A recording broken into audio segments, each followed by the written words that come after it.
Hello प्यारे बच्चों, welcome to our channel एडुला पॉइंट। तो चलिए स्टार्ट करते हैं वर्कशीट नंबर 84 क्लास 10th विज्ञान हिंदी मीडियम जैव प्रक्रम। इसमें हम विषम पोषी के बारे में पढ़ेंगे।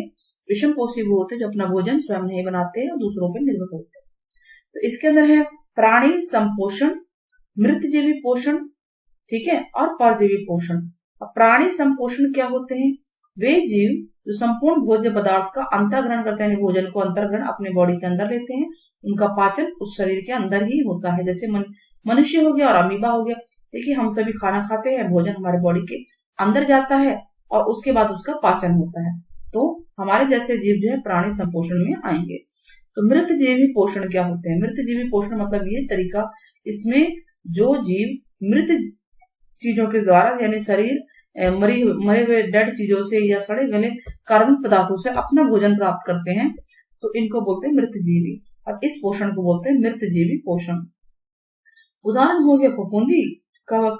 परजीवी क्या होते हैं? कुछ जीव ऐसे होते हैं जो दूसरे जीवों को होस्ट बनाकर, ठीक है, खुद मेहमान बन जाते हैं, उनके शरीर के अंदर या बाहर रह सकते हैं। उनको मारते नहीं है लेकिन उनसे अपना भोजन प्राप्त करते हैं। जैसे अमर बेल हो गई, ये बेल है, दूसरे पौधों पेड़ों पे होती है और उससे अपना भोजन लेती है।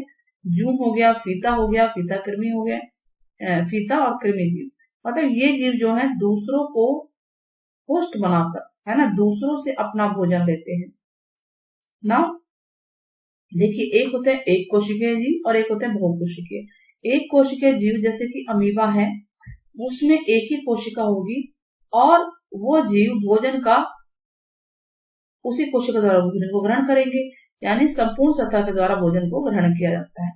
लेकिन जो जटिल जीव होंगे जैसे मनुष्य हैं, इनके विशिष्ट अंग होते हैं भोजन ग्रहण करने के लिए, हर कार्य के लिए विशिष्ट अंग होते हैं। तो उसी प्रकार से भोजन ग्रहण करने के लिए हमारा अंग है मुंह, है ना, माउथ से लेते हैं। उदाहरण के लिए अमीबा है। अमीबा एक कोशिकीय जीव है। तो इसके अंदर देखिए उंगली जैसी अस्थायी प्रवर्ध होती है, इसको आइसोफेगस कहते हैं। देखिए ये रहा, सॉरी, सूडोपोडिया कहते हैं। तो ये अमीबा है। फिंगर जैसे उंगली जैसे प्रोजेक्शन दिख रही है ना, इसके द्वारा ये किसी भी जीव को, कीड़े को अपने इसमें फंसाकर सूडोपोडिया में और फिर इससे भोजन प्राप्त करता है।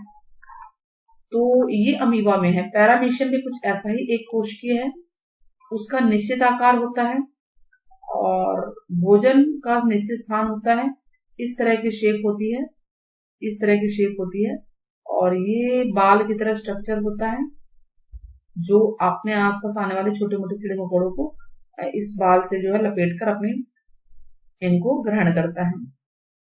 तो ये सीलिया बोलते हैं इसको और इसकी पूरे उस पे बॉडी पे होता है। तो दो एक कोशिकीय जीव मैंने बताए, एक अमीबा और दूसरा पैरामीशियम। इनके भोजन की प्रक्रिया भी लगभग एक जैसी ही है ना। मनुष्य में भोजन का पोषण, ठीक है, पोषण कैसे करता है मनुष्य?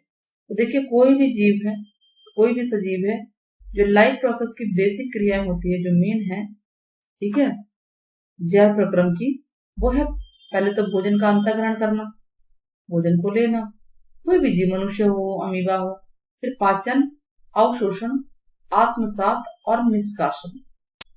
तो ये मनुष्य के अंदर भी होता है। तो विभिन्न भागों में भोजन का पाचन होता है, जैसे मुंह से होता हुआ ग्रसिका फूड पाइप से अमाशय में जाता है, फिर छोटी आंत, बड़ी आंत, और उसके बाद उन्हीं के बीच में भोजन के लिए एंजाइम्स होते हैं, लार से लेकर पेट तक में, और ये एंजाइम क्या करते हैं? भोजन को पचाते हैं। और जो गुदा है उसके द्वारा वेस्ट मटेरियल जो है शरीर से बाहर हो जाता है।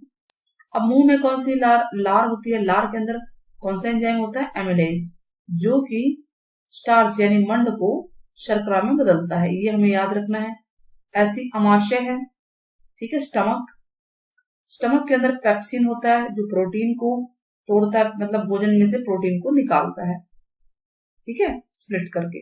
अग्नाशय है। अग्नाशय से कौन सा एंजाइम निकलता है? ट्रिप्सिन, जो प्रोटीन को तोड़ता है भोजन में से। लाइपेज, जो फैट को, वसा को निकालता है भोजन में से।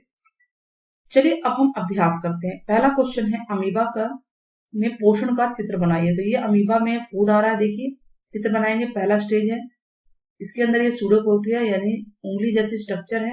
अब ये फूड को बॉडी के अंदर ले रहा है, उसको बोलते हैं इंजेक्शन।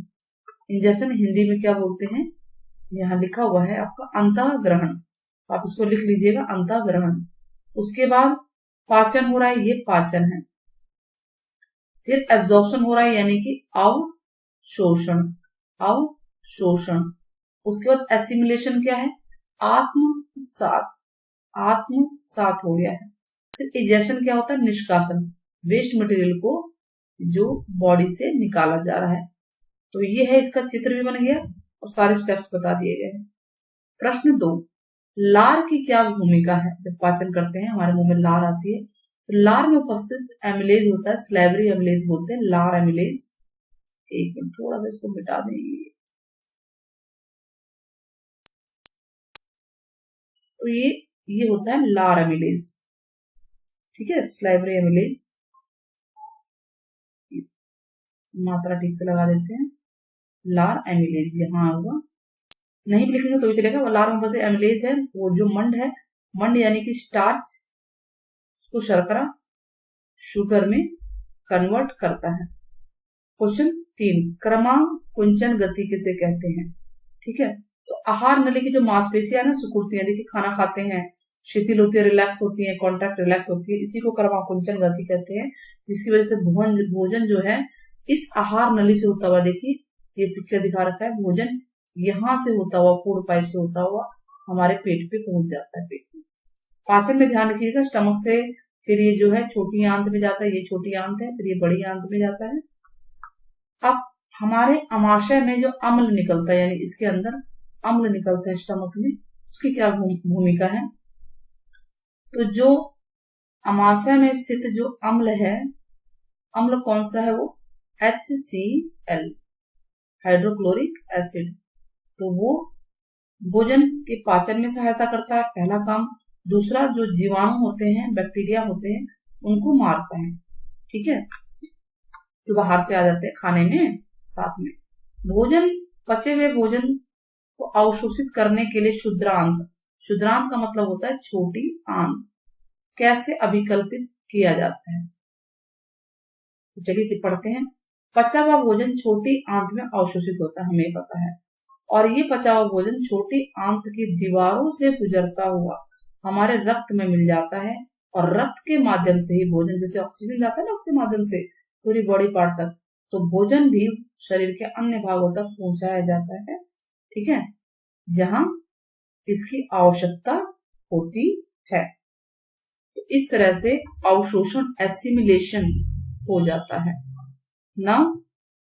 छठा क्वेश्चन है, मानव पाचन तंत्र का नामांकित चित्र बनाइए। तो उसमें आप जीभ दिखाएंगे, माउथ, आहार नली, अमाशय, अमाशय, छोटी आंत, बड़ी आंत, anus, appendix, pancreas, liver, bile duct, gall bladder, and ये डिवाइडर है डायफ्राम, जो कि श्वसन तंत्र और पाचन तंत्र को अलग करता है।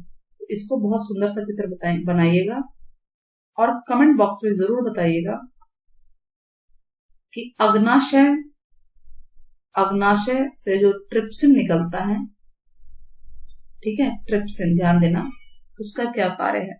तो आपके कमेंट का इंतजार रहेगा। टेक केयर, बाय बाय, फिर मिलते हैं।